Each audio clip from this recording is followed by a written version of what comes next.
Bonjour les élèves. Alors aujourd'hui, je vais t'introduire à ce que sont les probabilités. Alors quand on parle de probabilité, on parle des chances que quelque chose puisse se produire ou non.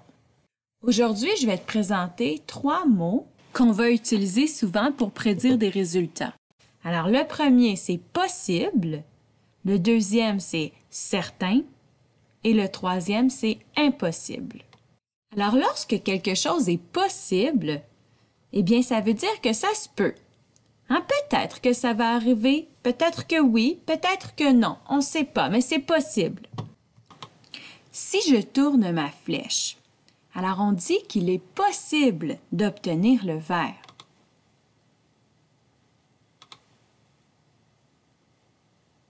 Tout comme j'aurais pu obtenir le bleu ou le jaune. Lorsqu'on utilise le mot « certain », c'est parce qu'on est sûr qu'une situation va arriver. Hein, c'est certain, il n'y a pas d'autre possibilité. Donc, en tournant ma flèche, je suis certaine qu'on va obtenir le bleu.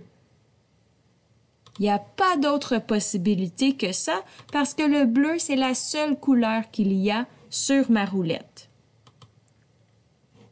Lorsqu'on utilise le mot « impossible », c'est parce qu'une situation ne peut pas se produire. Ça n'arrivera jamais. Donc, en tournant ma flèche, je peux affirmer qu'il est impossible d'obtenir le rouge parce que le rouge n'est pas une couleur qui fait partie des choix. Je vous présente maintenant des sacs de bonbons et on va répondre ensemble à certaines questions. Alors, dans quel sac c'est possible d'obtenir un bonbon jaune?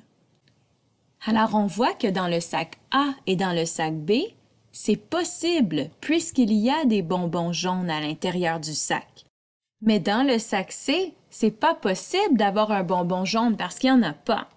Donc maintenant, dans quel sac c'est certain d'obtenir un bonbon vert? Alors la réponse, c'est le sac C puisqu'il n'y a que des bonbons verts à l'intérieur. Donc, en mettant notre main dans le sac, c'est certain que le bonbon qui va en ressortir sera vert. Maintenant, dans quel sac c'est certain d'obtenir un bonbon? Alors là, ici, dans ma question, on ne parle pas de la couleur du bonbon. Hein, on dit simplement dans quel sac c'est possible d'obtenir un bonbon. Tu as raison. Donc, on peut obtenir un bonbon dans le sac A, le sac B et le sac C. Puisque dans les 3 sacs, il n'y a que des bonbons à l'intérieur. Alors, c'est certain qu'en mettant ma main dans l'un ou l'autre de ces sacs, il en sortira un bonbon. Maintenant, dans quel sac c'est impossible d'obtenir un bonbon bleu? Bon, puisqu'il n'y a qu'un seul bonbon bleu et qu'il se trouve dans le sac B, c'est donc impossible d'obtenir un bonbon bleu dans le sac A et dans le sac C. Dans quel sac c'est impossible d'obtenir un bonbon rose? Alors, j'ai un bonbon rose dans le sac A et j'en ai 2 dans le sac B. Mais dans le sac C, puisqu'il n'y en a pas, alors on dit que c'est impossible d'obtenir un bonbon rose dans ce sac-là. Lorsqu'on utilise le mot hasard, c'est pour dire qu'on ne peut pas prédire avec certitude ce qui arrivera. Donc, par exemple, si je brasse mon dé, c'est le hasard qui va déterminer sur quel nombre ça va tomber. Là, c'est tombé sur 1, mais en brassant de nouveau, ça tombe sur 3. Et c'est le hasard. Donc, en brassant mon dé, il y a 6 possibilités. Ça aurait pu tomber sur le 1, le 2, le 3, le 4, le 5 ou le 6. Je te présente maintenant des exemples de situations qui relèvent du hasard. Donc, lorsque ton professeur pige le nom d'un ami pour qu'il réponde à une question, par exemple, dans la classe, eh bien, c'est le hasard qui va déterminer qui sera choisi.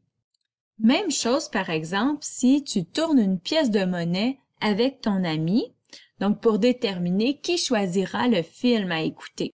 Donc, ton ami dit « Moi, je choisis pile ».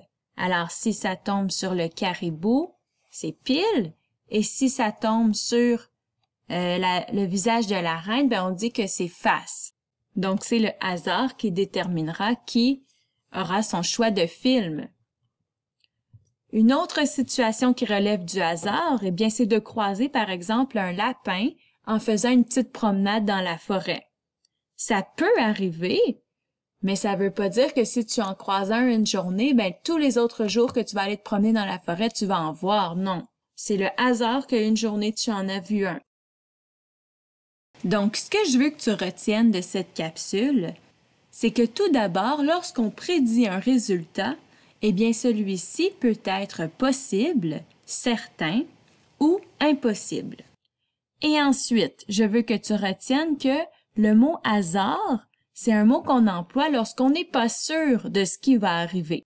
Donc, je te remercie d'avoir visionné ma capsule et je t'encourage maintenant à te pratiquer en faisant les exercices mis à ta disposition par ton enseignante. Donc, bonne journée à tous!